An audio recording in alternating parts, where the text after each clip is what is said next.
আজ পৌষ পার্বণ। সকলকে জানাচ্ছি পৌষ পার্বণের বা পৌষ সংক্রান্তির শুভেচ্ছা। পৌষ মাস মানেই নতুন চাল, নলেন গুড়। পৌষ মাস মানেই রকমারি পিঠে পুলির আয়োজন আমাদের বাঙালিদের প্রত্যেকের ঘরে ঘরে। কত ধরনের পিঠের রেসিপি যে আমরা বাঙালিরা জানি, আমরা হয়তো নিজেরাই জানি না।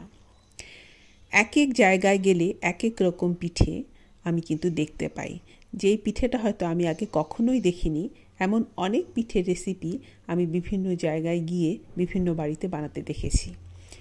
আজকের দিনে অনেক রকম নিয়ম অনেকে থাকে। অনেকে আছেন সম্পূর্ণ নিরামিষ খান। কারো কারো বাড়িতে নতুন সরা পুড়িয়ে সেই সরায় চিতই পিঠে বানাতে হয়।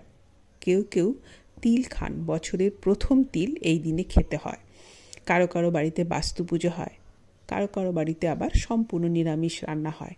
এক একজনের এক এক রকম নিয়ম। আমাদের নিয়ম হলো পিঠে বানাতে হবে, যে কোনো রকমের পিঠে বানালেই হলো।